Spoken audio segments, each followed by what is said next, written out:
This is Karen with NewClevelandRadio.net, and we just came from Zoom to YouTube.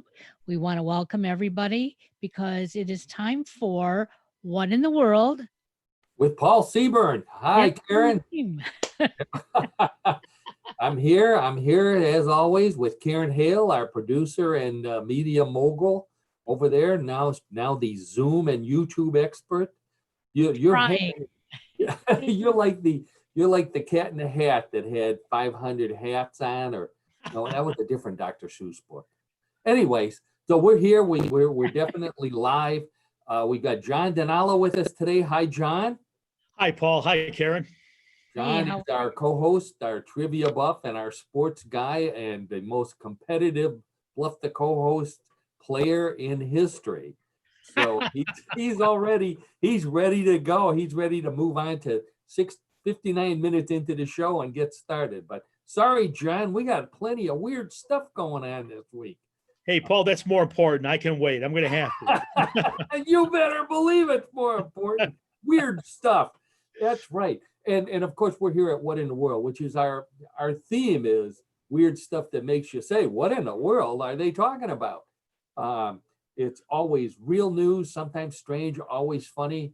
We're here every week on NewClevelandRadio.net, the podcasting platform that Karen put together that has a wide variety of podcasts. By all means, go there, check them out. Hopefully you're seeing us. You might be seeing us there. We might be on Spotify, on all the other platforms, or on YouTube. If you're on YouTube, you can actually look at us and decide whether you want to stay or move back to something where you just listen. The choice is yours. No, the choice is yours, as long as you stick with one of them. That's what we're looking for. So, and we always want to have a good time. We try to avoid politics, business, bad news.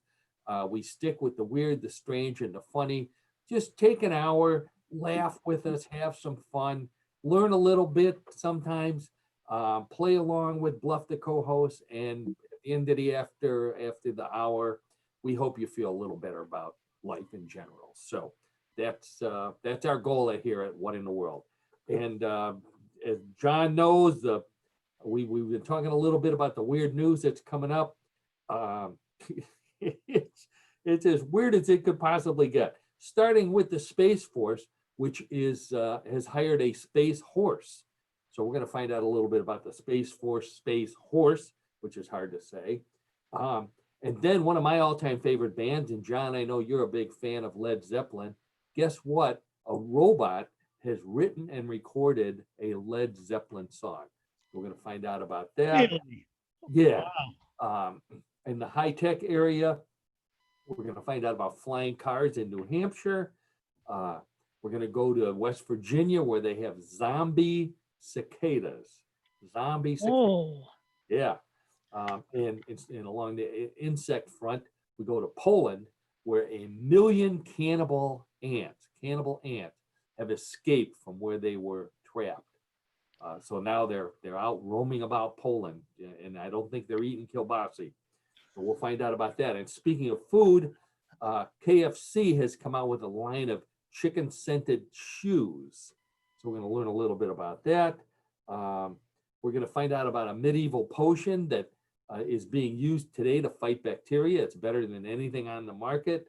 And then we go to my buddy John, and we learn about people who participate in sports while wearing stilts. So get ready for that. Don't fall over. Let them do it for you. No pun intended with falling over. No pun intended. That's right. And then, well, of course, we'll play Bluff the co-host. As always, real news, sometimes strange, always funny. That's what you get here at What in the World. So let's get started.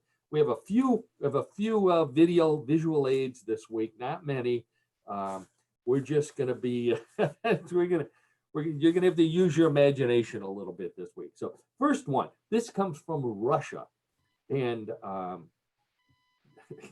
here's two words that you never want to hear. Mosquito tornado. Believe it or not, this area of Russia, it's called the Kamchatka Peninsula, which is in far eastern Russia, over on the China side. The mosquito swarms are so huge that they're swirling into tornadoes that cover the sky. I've got those I do have a picture of.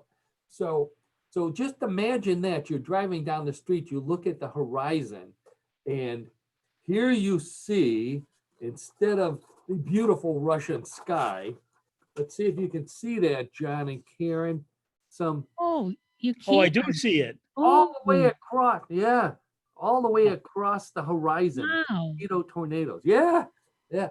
Don't don't get near that or those. John, if you go to, as you know, most of my stories are on mysteriousuniverse.org, where I'm the writer and editor. Also on my Facebook page, I put links to a lot of these on there. The guy who found these is riding on a motorcycle, and he actually heads into one of the swarms of mosquitoes that's on the road. So you see him holding his phone and talking. He's talking. So he's got his mouth open, and he rides right into this swarm of mosquitoes. wow. Oh, yeah. His windshield is covered with mosquitoes. I'm guessing his mouth is full of them, which means he didn't have to have dinner that night. But Oh, Oh, oh, gross.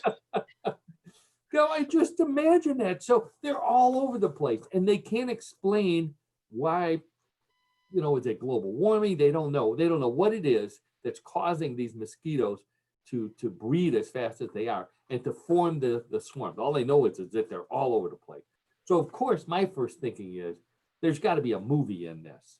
Mosquito swarms, mosquito tornadoes. Wait, sounds like maybe Moznado.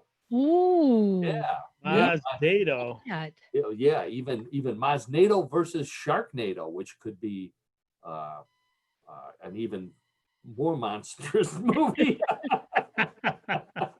I don't know, but or the Wizard of Moz. I like that one too. I thought that was That one, I like that myself. Wizard of Oz is good. I Wizard like it. of Moz. So,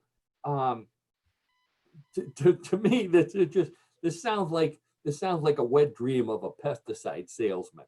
Nothing but swarms of mosquitoes as far as the eye can see, and he's got his briefcase and his samples, and he's running right into it. So I bring up Sharknado, for one reason, and that is if there's any movie producers listening, I think this Moznado thing is a good idea, and I'm basing it on Sharknado. John, have you seen any of the Sharknado movies? I have not, Paul. No. Oh, you missed something great. Did Really? you seen them, Karen? Oh, we've seen them all. and there's there's 6 of them. Yes. 6. Series. There's 6, and this is since 2013, John. First one came out in 2013. Last one in 2018. That's 6 in 5 years that made money. Otherwise, they wouldn't be continued to make them. Now, who are the producers and directors of the show? I don't You know. know? I don't want to offend any of them. But if they're listening, I think the original was by one of the cable. It wasn't like Paramount or something like that. I think it might have been Netflix or somebody like that. Okay, all right. So there's been, and since then they've expanded into video games. They have a Sharknado video game. They have a series of comic books or graphic novels, as the kids like to refer to them. They even had a spin-off. Get a load of this. This one is called, see if you can figure it out, the Lava Lantula. Apparently this volcano erupts, and instead of lava, out comes giant tarantulas to roam the countryside, terrorizing the natives that live around the volcano. The Lava Lantulas. I commend the guy who came up with that one. Just- It's novel. John, It's novel. John, Give to answer your question, Sharknado yes. was directed by Anthony C. Ferrante. Oh, there you go. Anthony, Ian you're listening. Ziering has been in all of them. Oh, no kidding. Yeah, from 90210. No kidding. Wow. Really? I did Yep. not know that. There you go. I should tune it in. So Yeah. Oh, you would love it. the pay must be good. And publicity to be in a Sharknado movie. Just think how Sure. much you could make in a Mosnado movie. A lot more. A lot more. A lot more. So any movie producers listening, if you're interested in Mosnado, give me a call. Send me an email. Look me up on Facebook. I'm ready. I'm working on the script. So, but if you don't like that one, movie producers, Karen or John, I have the Zombie Cicadas movie script right behind it. And these things sound so much like weird Sharknado movies. It's frightening to realize that these are actually true stories. And this one comes from West Virginia, just across the southern border from Ohio, I may remind you, not that far from us. So cicadas, as you know, or the locusts, they sleep for 17 years, they hibernate, then they come out. Well, these poor cicadas down in West Virginia, they come out, but instead of flying around after their wings dry or whatever it is they do, they get attacked by this hallucinogenic fungus that slowly eats away their body and it especially attacks their brain and turns them into zombie insects, which then go after normal cicadas and attach themselves to them in sometimes in sexual ways, which would make a better movie, John. I'm just mentioning that. And spread the fungus, the hallucinogenic fungus, to the other cicada until the countryside is covered with zombie cicadas. And that's exactly what they're facing down in West Virginia. Now, this whole thing, you know, it sounds like, and John, I know you remember these when we were growing up and marijuana first became popular.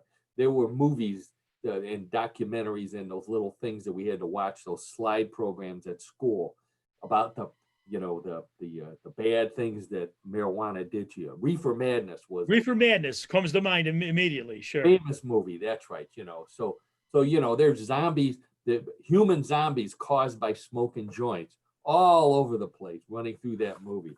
So to try and scare us to not smoke pot. So the zombie, these zombie cicada I mentioned before, parts of their bodies start falling off or being consumed by other cicadas, which reminded me of another movie, and that was Monty Python and the Holy Grail. Now, I don't know if you remember one of my favorite scenes where King Arthur comes to the Black Knight, and the Black Knight won't let him get past. So King Arthur pulls out his sword and cuts the arm off of the Black Knight. So he just reaches down with his good arm and he picks up his sword and he keeps on fighting.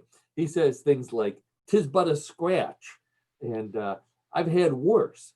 And so King Arthur slices off his other arm, and then he slices off his leg until there's just this torso of the Black Knight, still swearing at him and wanting to fight King Arthur. I remember that movie very well, Paul. Yeah, so this is what the zombie cicadas are like. They're slowly deteriorating and still fighting away. Wow. What a great movie this will be. I think so. There's got to be a market for it. Oh, there's got to be a market. But I'm afraid, John, that the bigger market will be for dried zombie cicadas. Because once people find out that there's hallucinogenic fungus, which sounds like a mushroom, in these cicadas, they're going to want to dry them and smoke them or eat them or something to get And somehow get, obviously get high from it. So, yeah. Oh, there you go, John. Very good. You figured that out on your own. You're right. You're right. Getting high on zombie cicadas filled with hallucinogenic fungus. What could be more fun? You never thought that would happen. Well, bad news, John. I know you were already packing your bags and heading towards West Virginia. It only works on cicadas. So the fungus, the hallucinogenic fungus, this particular one, at least in this case, does not work on human beings. So sorry to disappoint you. And the poor cicadas, they're hoping for a cure, just like we all are for various things going on.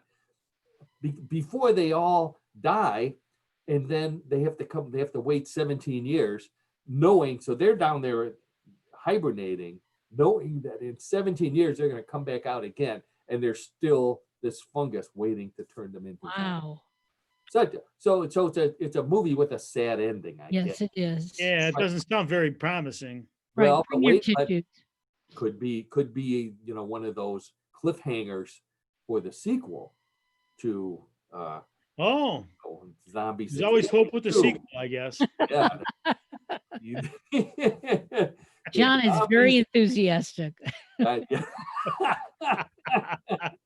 You need to see a Sharknado movie, John. You'll change your tune. I will. As a matter of fact, I'll make a point of it to talk to Annette about trying to watch one the next day or so. We'll see how that goes over, but Well, I'll try. okay, so you didn't like my first 2 ideas. How about the cannibal ants in Poland? Now, this is Karen. You may remember this. We talked about these cannibal ants a while ago, long before John was part of the show. They these are actual wood ants. The kind of like carpenter ants, I guess. Yeah. Here, and they lived in the woods in Poland near an abandoned Soviet bunker. And there was a ventilation tube still leading into the bunker. So these ants got a bug up their bug butts and decided to go inside the vent. Well, what happened was they all fell to the bottom of the bunker, and then they couldn't get out of the bunker to go back to their log or wherever it was they lived. So eventually they started dying off, and the ones that were still there realized that, hey, my dead buddies are pretty tasty. So they began to consume their carpenter ant, their wood ant friend. And it just so happened that their metabolism is slightly slower than the rate that they die.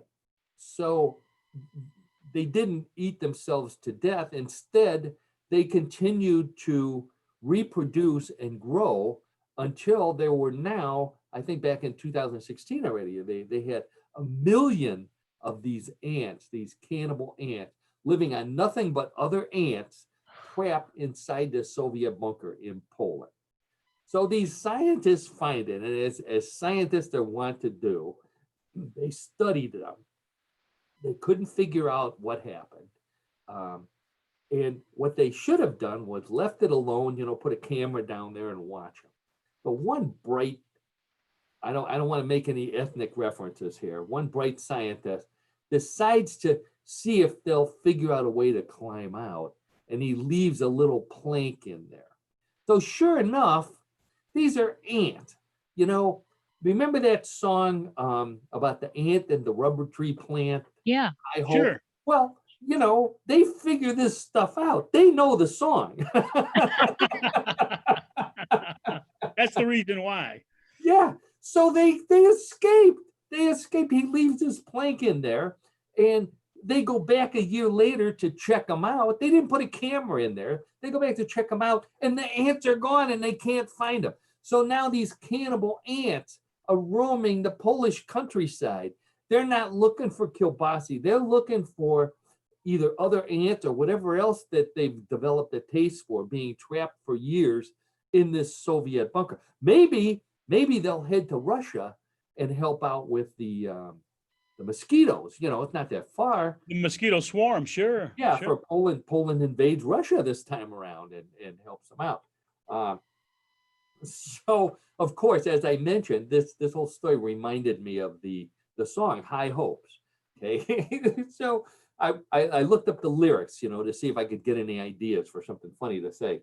And if you remember, it says just what makes this old ant think he'll move that rubber tree plant. Anyone knows that an ant can't, but he's got high hopes, high apple pie in the sky hope. So everybody's heard this song. John, my trivia guy, do you remember who made that song famous? And this is going back to when we were very, very young toddlers in the late 50s. It's a male singer, right? Oh, it's a male singer. Okay, that narrowed your 50% right. Perry Como? Oh, wow, Karen, you are so close. In fact, I believe he recorded it, but he wasn't the one who originally did it. But you're almost there. Yeah. You're almost there. Well, one ringy dingy, Wow. two ringy dingies. you know, Dean Martin. no. Let's see. I'll give you another hint. He wants to be a part of it. Frank Sinatra. Frank Sinatra. Really? Wow. My Italian soul brother. Yeah, Frank Sinatra. written for him for a movie. The movie was called, let's see, A Hole in the Head. Yes, yes. Movie. Yep. Karen remembers that. Okay, Hole in the Head. What was it about? Do you know? Well, it was a single father and his son. Oh, okay. That's Interesting. all I can really remember. I remember this little cute kid playing. I'm going to figure out who the kid was. Okay. I have his name here. Oh, you do have his name, the little boy? Eddie Hodges. Yes. Eddie Hodges was his name. Oh, wow. 1959 movie. Lyrics by Sammy Cahn, one of the great Wow. lyrics. Yeah. But get a load of this, okay? So you think this is a novelty song? It was the movie. So the song won an Oscar for the best original song at the 32nd Academy Awards in 1959. That song won an Oscar, and was I can't believe that, was nominated for a Grammy in 1959 for Best Record of the Year. Wow. Yeah. Now this is 1959. I didn't realize this. That was only the second year for the Grammys to be around. I thought they'd been around like the Academy Award. This is the second year. So here's the competition for the what did I say the name of the song was? High Hopes. High Hopes. The competition. So High Hopes by Frank Sinatra, Mac the Knife by Bobby Darin, Like Young by Andre Previn, A Fool Such as I. Anybody know who did that one? Elvis Presley. And Three Bells by the Browns. Now, okay, the Andre Previn song was very orchestral, originally written as an instrumental. A Fool Such as I is a country song. Three Bells, a country song. Then you've got Bobby Darin, Mac the Knife, the classic, and you've got what was the other? And High Hopes. Okay, who do you think won out of that group? Mac the Knife. I would hope so. Yeah, would hope. Yeah, that's the way I answered that question. You're right, John. You're right. It was Mac the Knife. Thank goodness they picked a better song than High Hopes. Although, it did won an Oscar. And we still have high hopes. It's an optimistic song. Yes, it's an optimistic song. Sinatra. I bet you Sinatra was embarrassed about that song. That was his hit in 1959. High Hopes. So I got one more insect song story. So this one comes from Japan. A scientist in Japan. Now, where scientists get these ideas, I don't know. He discovered this aquatic beetle that survives being eaten by a frog by quickly climbing through the plumbing inside the frog and emerging out the back end before it can be digested. And it comes out completely unharmed, wiggling, goes off to bug another frog, I guess, to live another day in the pond. So I'm thinking, if you're a prince who wonders if you might have been a frog at one point in your life, this is the perfect test. Get one of these beetles, swallow it, and see what happens. Oh, you got a fertile imagination. I'll tell you. Fertile. That's a good word for it. Thank you, John. That's the cleanest word I've heard for it. Oh boy. So what they think, the scientist, he devoted quite a bit of time and came up with a study in a reputable journal. And what he believes is that as the beetle crawls through the frog, it stimulates his intestines as a laxative might. It relaxes them so that the beetle can slide out before anything bad happens to it. So, the wonder of science. Yeah, yes, that's right. So, or the wonder of nature, I should say. The wonder of nature. That's right. I'm just wondering what on earth they would call if they made a laxative out of this stuff, what they would call it, frogalax or you know, beetle mussel. Anyway, so Oh, geez. okay, well let's get out of the insect world and go to New Hampshire, where the governor of New Hampshire has legalized flying cars. First governor in the United States. You think he's got something better to do these days, but he is the first governor in the United States to legalize flying cars. However, there's a catch. They can only be driven. They can't be flown. So he's made it legal for you to drive your flying car on the road, but not fly it over New Hampshire. The That Grand- doesn't make sense. Yeah, doesn't I'm make sense. confused. I know. I'm I know. confused, Paul. So here's what I think. I think they're hoping that by slowly legalizing flying cars, they'll convince the owner of Spacely Space Sprockets to open there and start manufacturing parts for flying cars. And they may not want to be the first to have flying cars flying around, but they want to be the leader in the manufacture of flying cars. Okay. Now, I snuck my Spacely Space Sprockets reference in there, which comes from which cartoon? Jetsons. The Jetsons, of Oh, course. very good. Yes, yes. So, John, I never saw George Jetson drive his flying car. He always flew it. There was never, it had little tiny wheels, the size of quarters. I have to agree with you, Paul. I Yeah, never saw watching that cartoon. I Did never you saw him drive drive. it out of What- their house? There's- yeah, I guess, the garage door opened on the Yeah. roof. Right. I don't, no, it didn't. He didn't have a garage. It folded up into a suitcase. Right. And That's exactly right. So the only time I can think that George Jetson might have wanted to drive it instead of flying it is when daughter Judy learned how to drive, got her temporary license. Uh-huh. And he didn't think she was ready to go flying over wherever it was they lived. So he'd have her drive around maybe. That would probably a pretty boring episode. So I guess they canned it. But so Spacely Space Sprocket was named for who, John, in that Wasn't it the owner of the company? owner of the company, Mr. Spacely. You know what his first Right, name right. was? Remember his first name? No, I don't. Karen? Don't remember. Just remember Elroy. Yeah, you remember. Yeah, daughter I Judy. remember Elroy. Mr. Spacely's name was Cosmo Spacely, whose voice was provided by Mel Blanc, the great Mel Blanc. But I didn't realize this until I started thinking, looking it up and then remembering the episode. Quite a few of them took place at Spacely Space Sprockets, which is where George Jetson worked. And there were a lot of characters, you saw the family, but the other non-family characters were all at Spacely Space Sprockets. There was Miss Galaxy, who was Mr. Spacely's secretary. There was Arthur Spacely, who was Mr. Spacely's son, and Orwell Spacely, who was the nephew, who was an inventor and was always trying to get his uncle Cosmo to come up with new products besides sprockets. Okay, got all that? I got it.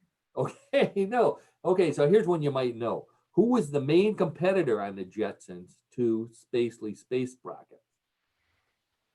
And I'll give you a hint. The name begins with a C. So you have cars with sprockets. What's another little piece that might be a piece of it? Cam? Okay, no. Yes, no. Thanks for playing. We have some nice parting gifts for you, John. Cogs. Oh, Cogs. Cogswell Cogs. That's right. I now remember that now. Coswell. In fact, it was good. The long name was Coswell's Cosmic Cog. What a Ah, I don't know what the three C's. yeah. The three Those C's. cartoonists were smoking something back then. And his name, his first, I didn't know he even had a first name, Spencer Cogswell. So it was this big competition between Spencer Cogwell and the Cogs versus Cosmo Spacely and his sprocket. All of that occurring in a little kid's cartoon that we remember to this day and are Right. mad because we don't have flying cars. That says something. That says a lot. That's right, John. That's right. So let's move to food here for a second. And we've got the KFC. So KFC comes out, you'd think they'd come out with low calorie chicken or something, that healthier for you. Instead, they recently came out with this. Let's see if you can see that. That is a shoe, a Croc actually, with a picture of fried chicken on it. That's Not a lot of only Croc. that, That's yeah. a lot of Croc. Yeah. Not only that, it has it smells like chicken. No. Yes, it smells like chicken. Oh, yuck. Why would you want a shoe? I'm trying to think. Why would you want a shoe that smells like chicken? The only thing I could think of is that perhaps you want to wear them to the dog park and attract, you're a guy and you're walking your dog and you want to meet women. So you wear these shoes that smell like chicken, and their dogs will come sniffing your feet, and it'll give you a reason to strike up a conversation. I can think of other ways to start a conversation. I know, that's the best I can do. That's the best I can do. Is KFC having it in a test market or two, Paul, or is it? They were sold out. They sold them in stores. Now I don't remember exactly which store. A lot of times these stores come from England. They try stuff out in England before they move it over here. Okay. And they sold out immediately. Within 90 minutes, the complete stock was sold out. So I'm thinking, I've never had shoes that smelled like chicken or any kind of food other than mushrooms. But then I put some athlete's foot powder in them, and that pretty much cleared that up. But you knew that was coming. Oh yeah. I mean, what's the slogan? We're not just finger licking good, we're toe licking good too. Which, oh man, if you can lick your toes, that's going to get you more dates at the dog park than chicken shoes would. Take it to the bank. And on that note, that's right. So since we're on the subject of feet, my last story, which leads us into John's sports news for the week. This dentist in Minnesota, Dr. Christopher Denz is his name, of the Denz Dental Clinic in Baxter, Minnesota, decided that he's going to set a world record. But what does he do? He doesn't set a record for pulling teeth or fixing cavities or anything like that. He sets a record at a nearby lake for water skiing on stilts. He water skis on 11-foot high stilts. Stilt. Man, he's pulled. In fact, here you go. He's pulled by a boat. There's two shots of him. Oh gosh. He's being pulled by a boat, and in order to set the record, he had to stay upright for 30 seconds on those stilts. 30 seconds of water skiing on. Did he do it? Yeah, he's got the record. Look it up in your Guinness Book of, or your Funkin' Wagnalls, as they used to say. Funkin' Wagnalls. That was That's a nice reference to the 70s. Yeah. That's a 70s reference. There you 50 go. years ago. So, I mean, he's a dentist. How does he come up with this idea? Who knows? All I can think of, maybe he's the dentist for the Minnesota Timberwolves, which I believe is the NBA team. That's the NBA team. That's the NBA franchise, right? And he needed to come up with a way to work on the taller players. So he started doing dentistry on stilts and found that's plausible. That's he'd have been good plausible. at it. Thank you, John. So, and once he found out he was good at it, what's the next step? Gee, if I can do dentistry on it, why not water ski? So It's a logical progression. Logical progression. Yeah. That's the word I was looking for. That's the phrase.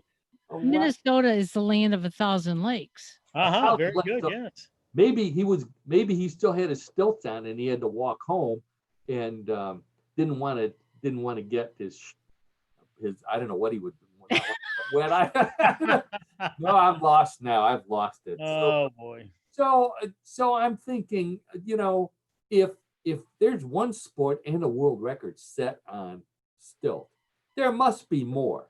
And when I need to find out more about sports, I always call my old friend John Dinallo, who is the expert in all in real good sports and also in the weird sport.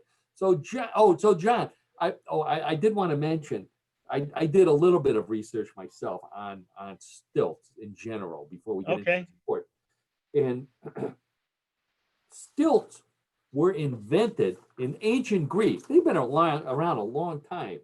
The 6th century BCE. So that's 600 BCE or 500 BCE, I guess that would be. The the uh, they came up with the name. It's based on a Greek word for limb, and pedestal. There was a combination, so that kind of makes sense. A limb pedestal in Greek terminology. They became popular in Belgium. Excuse me. In the 1400s, they used to fight on stilts. It became popular when they figured out that they could box. I don't know if they could wrestle, but they could certainly box on stilt. So it became a popular sport in Belgium. And, you know, stilt are used if you've ever had a ceiling hung, a false ceiling in a basement or in an office building. The construction workers who do that generally have stilts, you know, maybe 4 or 5 foot tall that are attached to their shoes so that and they're springy. They're spring-loaded stilts so that they can walk. And there's some records that have been set with those spring-loaded stilts too. And in France, the shepherds walk on stilt so they can see, because they cover huge flocks. So they stand on stilts so they can see their whole flock. And you know, say, sacre bleu, there goes my sheep. Whatever they say. but those are too tame for us. We need some really weird records set on stilt, and that's where we turn to my good buddy John Denalo. So take it away, John. Thanks, Paul. Thank you. Yeah, we have quite a few things here to talk about. So anyway, kind of referencing your point, Paul. By definition, stilts are poles, posts, or pillars that allow a person or a structure to stand at a height above the ground. Oh, okay. Okay. Formal legal definition. Well, exactly. For example, in floodplains and on beaches or unstable ground, buildings are often constructed on stilts to protect them from damage by water, waves, or shifting soil or sand. Or again, any other thing that may occur. It's obviously for a purpose that in that way. But there are actual platforms for feet.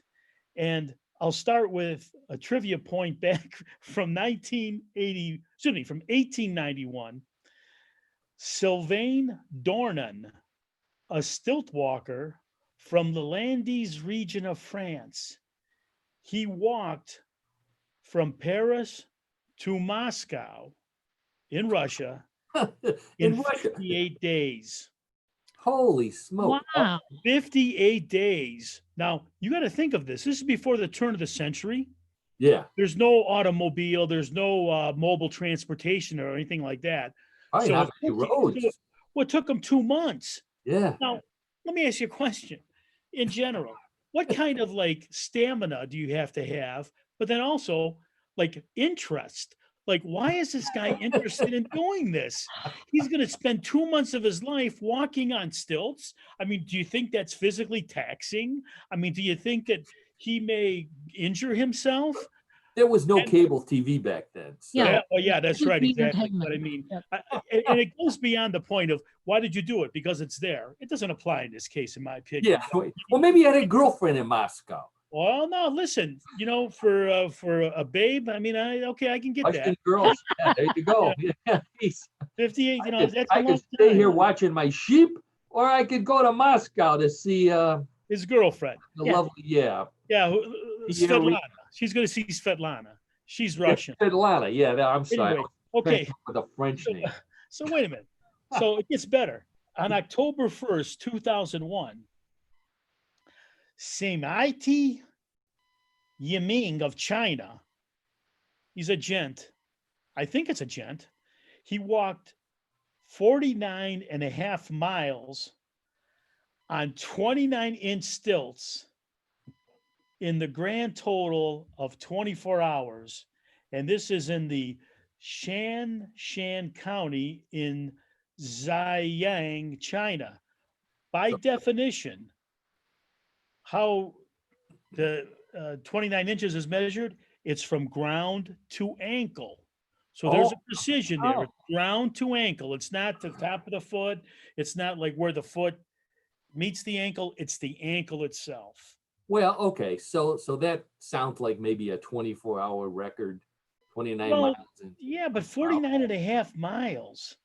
Oh, 49, okay. Yeah. I mean, so that they don't give you the time frame in that, but we went almost 50 miles to do Yeah, that. yeah. But, Okay. 2 foot, 2 foot's Well- nothing. How about some, Here's the question though. Here's a more basic how about question. some bigger stilt? I want some, Wait, like this guy, the water skiing guy was on 11-foot stilt. That's right. That's 11 foot. Yeah. But let me ask you this question, a basic question. Like, where do you train to do this? I mean, do these guys just line up? Like, do these guys just line up and say, okay, I'm gonna walk for 58 days? Like, Yeah. is there any training involved? Is there any preparation? I mean, how does it, you just all of a sudden just get on these stilts and start walking? And then let me ask you a question. I have a further question even. So you're walking on stilts. Do you have poles to guide you?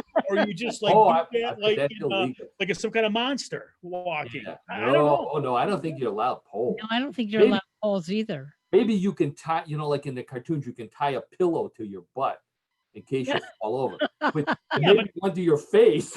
Yeah. You really have to think about the time invested in stilt walking. I mean, think about this. Like, Yeah. so it can consume what you do. Hey, can you go to the movies today? No, I gotta go get ready on my stilts and get ready to walk like I gotta do for 5 on 25 a stilt. hours. Come on, it's okay. I have a few more though. Wait a minute. There's Okay. a few more other points.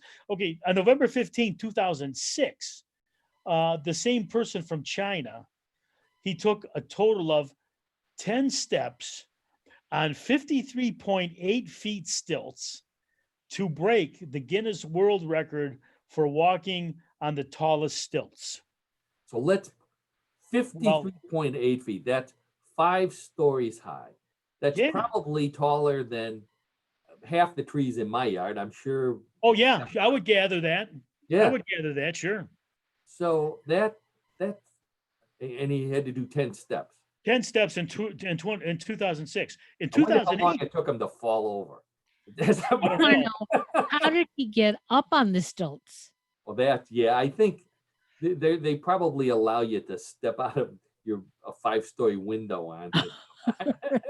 Well, I seeing how don't think that would be a good record to see what's the tallest you get up to on your own, where you have to okay, rope or seeing how we're on the subject of height with stilts. height. Yeah. In 2008, Roy Malloy of Australia took a grand total of 5 steps on stilts that were 56 feet high.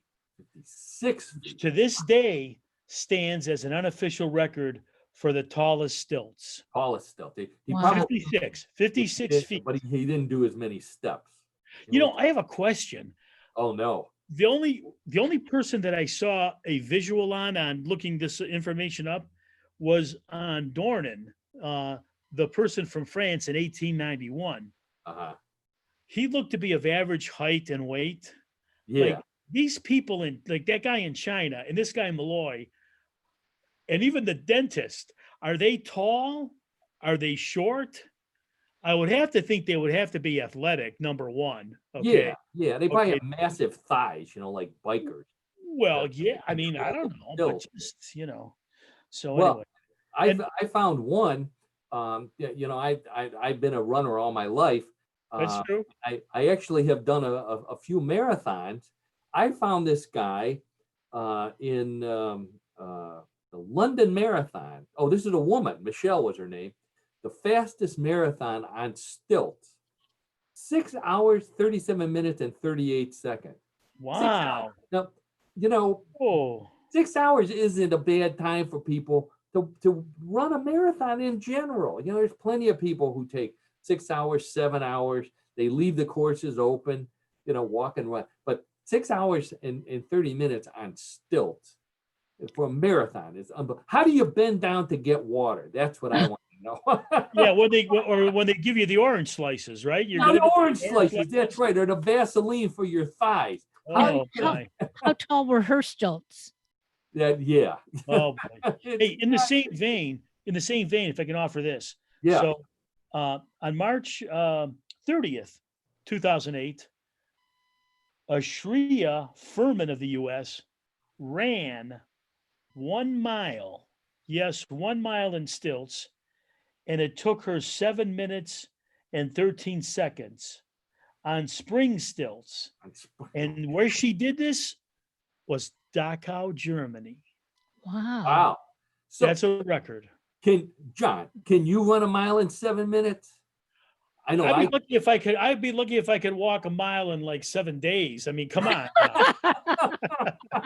that's pretty good. That's pretty good. Yeah, Just you know It what? is a normal person to run 7 minute mile. That's Well, very good. and if you think of these things we just spoke about, okay, we're going back to 2001 with the Chinese chap that was walking the 49 and a half miles. Yeah. Okay, is there film of this? Is there video Oh, of these there's gotta be. experiences? I didn't, you know, Well, one of these days we'll do an extra half hour where we'll do nothing but weird video. It'll be like the old wide world of sports, the thrill of Yeah, victory, that the sounds agony of fun. defeat. I could be think the that would agony of be fun. defeat. That's right. And no Here's pun one. intended with the feet on the stilts. But yeah, very good. Okay, I got one more for you, John, since you brought up the spring-loaded stilt, which is the kind like the construction guys are on. Right. This I wish we had a film of because this absolutely blew my mind. This is a guy in England on spring-loaded stilts. He set the record for most consecutive backward flips on stilts. Oh, 26 backward flips. Clowns in the circus can't do 26 backward flips without stilts, just with their that's big. astounding. That's astounding to me. Yeah, That's it is. astounding. I wish there was a video of that. And it's in 2018, so the video cameras were invented. But you know, Guinness doesn't provide video, so we'd have to go digging for that. That's right. Okay. So are you gonna run out and get yourself a pair of stilts, John? No, in fact, this has given me more motivation to steer clear of anything like this. Anything I can fall off of. Exactly. It's hard enough to keep my balance as it is. Karen, you must feel like you're walking in stilts sometime with your rebuilt knees. So I can just Yeah, imagine. I do. Yes. Yeah. So, all right. So thank you, John, for another fascinating edition of What in the World of Sports. What in the world of trivia of stilt walking and races. That's unbelievably funny and puzzling to say the least. Now, I want to run through this one quickly because I've got some trivia questions in it, and then I want to do the Led Zeppelin story if we can get to it before we'll have to co-host.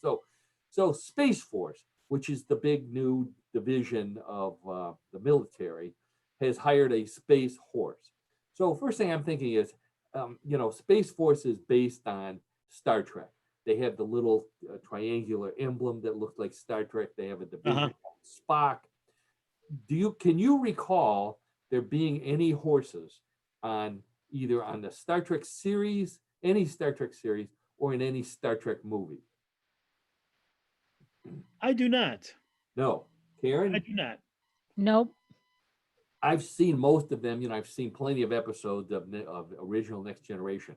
The only scene that I can recall was in one of the movies, Star Trek Generations. And that's when Picard and Kirk were in the movie together. And there's one scene where the two of them meet and they're both on horseback. Now, my favorite one, though, in the original series, Star Trek, there was an episode called Plato's Stepchildren. And in that episode, these kids, it was the, Mike, I can't remember the guy's name. It was a famous little person who was on the wide world of Wild Wild West. he played a leader of children on this planet, and he That made was excuse me, that was Dr. Lovelace, wasn't it? Dr. yeah, Lovelace? that was him. That's right. That's right. So he's on this Star Trek episode, and he has all these little kids, and he's giving them the power of control over other people. So they make them do weird things, and they made Captain Kirk act like a horse. It's the funniest thing. You can look it up on the internet. He's on his hands and knees. He's doing the the bucking like a horse does, and he's making a horse sound. It's hilarious. Of course, Uhura was there, and she wasn't allowed to laugh. But you can just imagine how she must have felt. Yeah, she would have been insubordinate. Yeah, there you go. That's right. He would have remembered that. Yeah. Sure. So the Space Force hires a horse. Now, why on earth would the Space Force hire a horse, you may ask? They've done studies, and a horse cannot survive in space. It's already been proven. They've used them to train astronauts like on weird terrains. But if you can't get a horse to Mars, what good is it to train them to walk on Mars? So it turns out that the Air Force, which is what Space Force is a part of, you have to share jobs. So if you're at a base and they're not working on your specialty, you have to fill in. So this is at Vandenberg Air Force Base is where this horse is. And it turns out Vandenberg does ecological protection for the local beaches. And they do that on horses. So Space Force is training at Vandenberg. And while they're there, they have to, pull their weight. So they have to get their own horse and participate in this beach searching. So they get this horse. I believe they gave it a name. Ghost is the horse's name. So there's Space Force people in their little Space Force uniforms riding Ghost on the beach, telling people to not throw their trash on the beach and watching for illegal fishermen. There's our country's military money at work. At work, there you go. That's exactly right. Yeah. Oh So boy. yeah. So I mean, I would tell if they're trying to recruit from the Space Force, they should tell them that both Kirk and Picard learned how to ride horses at Starfleet Academy. So, some incentive for them. For what that's worth. For what? Very little. About as much as a race on stilts. So now this other guy, he's in England. He invents a program and a robot that recreates original rock songs. So he did one for Led Zeppelin. He's done them for Red Hot Chili Peppers, Metallica, Iron Maiden. And so I was just wondering, John, what's your favorite Led Zeppelin song? Well, yeah, I'd have to be remiss if I didn't say Stairway to Heaven. Stairway to Heaven. So if it But, wasn't Stairway to Heaven, Karen, while no John's idea. thinking. They weren't my favorite, so no. Oh, no? Oh, okay. No. All right. Well, John, my favorite after Stairway to Heaven, of course, is Kashmir, which is a very melodic Indian That's a song. great song, really. Great That's song. a great I song. always It love is, it. yeah. So anyway, so this guy, he uses an off-the-shelf artificial intelligence program that he fed in every Led Zeppelin lyric and every score that was in existence, and it mashed them all up. This is software that they normally use for speech recognition, so it's already got the audio capabilities in it. And then he gets the lyrics and he adds, he kind of organizes it so that it sounds like a song. And I listened to it. He called it Mountain Man, and it actually sounded. It was his voice. It wasn't Robert Plant. That was the one thing. He didn't want to get into copyright trouble, but it sounded an awful lot like Led Zeppelin, which is really scary when you think about it. Especially if you're a musician or a songwriter, or somebody like myself who writes for a living, there are already programs that will write news stories. That is scary. Yeah. So it's I'm thrilled that I still have a job writing this kind of weird stuff. But so I'm thinking if the remaining members of Led Zeppelin hear about this, would that give them some kind of incentive to get back together again? And Jimmy Page, it just coincidentally, just was interviewed and said that there's no way Led Zeppelin's ever getting back together again. So I hate to disappoint any Led Zeppelin fans out there, especially considering the fact that John Bonham's been dead for 30 years. Well, isn't his son a drummer also? Isn't John Bonham? His son, yeah, his son. And his son did play with, I thought, with Plant and Yeah. Page, if I got that right. Yes, he did. And John Paul Jones still, right? John Paul Jones still plays. Robert Plant sings an awful lot. Robert Plant. Yeah, right, exactly. So is Jimmy Page, but I don't know about John Paul Jones as much. But no, they said forget it. You know, what would be the fun? It would be fun for us.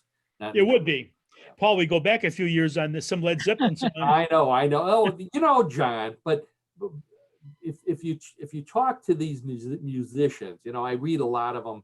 I'm friends with some on Facebook. Karen, I know you know a lot of the older musicians. They themselves are amazed at the younger audiences that still come to hear their when we go to concerts. Hear their concerts, listen to them on download their songs. Unfortunately, they don't pay for them, but that's another issue that we can deal with on another podcast. But yeah, that just goes to show you that famous slogan that I know you're both familiar with, and that is that we grew up with the best music. I truly believe that. I truly believe it also. Yeah, even though I'm a big band fan, but anyways. So speaking of Bluff the co-host. What a segue. I had a segue, but I lost it. What a segue. So everybody knows it's time for Bluff the co-host, John's favorite competition. It is. I will, the way you play, I have 3 stories similar to the ones that we've been talking about all afternoon. The big difference is that unlike those, which are all real, some of these may be bluffs. And it's up to John and Karen to decide if the story I tell them is real or if it's a bluff. So, you ready? Ready. Okay, hands on buzzard. Here comes story number 1. If you think your Ring doorbell security system is enough to protect your home from burglars, think again. A company in California has developed a combination robot, drone, and driverless car system that will pull up to your house when you're gone, climb in through the smallest opening it can find, and rob you blind while the drone hovers overhead watching for cops and nosy neighbors. It's called the Albert Einstein Capone system, and it's the brainchild of Data Highway Robbery, a legal California company run by a 17-year-old hacker who gets away with it by claiming that it's a science fair project that he uses to help get business for himself as a consultant to other kids who participate in science fairs and can't come up with anything besides the Coke and Mentos volcano. His parents say they know about it, they're really proud of him, and it has nothing to do with their new Rolls Royces or Rolexes. After looking at the Albert Einstein Capone robbery system, the Department of Homeland Security says it's perfectly legal, and Elon Musk says he's moving to Mars as soon as he can. So, the security system developed by a 17-year-old hacker that combines a drone, a robot, and a driverless car pulls up, robs you, plays lookout, leaves, takes it back to the kid. He claims that he's doing it just for fun and for advertising, but he's already been investigated by Homeland Security. What do you think? Real or bluff? The Albert Einstein Capone AI system. I'm going to say bluff. You think so? Yeah, John, how about you? I'm saying it's a bluff also, Paul. It's too contrived. Contrived? Well, I mean, it's possible, obviously, but just the name throws you off. Why would you want to have a name like that? Which one? Albert Einstein Capone? Or Albert Einstein Capone. I mean, you got the mob involved with like the brightest person in the history. Okay. All right. You're both right. That's a bluff. Way to go, Yay! Claire. Way to go. Very good. Very good. Okay, let's see if I can get you on this one here. Story number 2. In a case of reverse Finding Nemo meets Jaws, police in Florida were called to a luxury apartment complex in Miami to rescue residents held hostage in their own apartment swimming pool by a shark. After bringing in an experienced shark trapper to capture and release the 5-foot-long tiger shark, the cops were able to trace it to a drainage cover accidentally left open by a cleaning crew that had gotten the pool ready for reopening after the pandemic shutdown. The shark managed to swim up the drainage system from the nearby ocean after smelling the lemony cleaning fluid mixed with the rotting vegetation in the pipes that made it smell like a shark taco salad. Apartment residents were assured that the cover has been sealed tightly shut, but were warned to wash their face and lick their fingers before entering the pool after eating. So, the apartment pool that gets invaded by a shark that swam all the way through the drainage system into their swimming pool. Real or bluff? John, we'll start with you on this one. Okay, I'm going to go with science on my side on this one. Oh, science. Okay.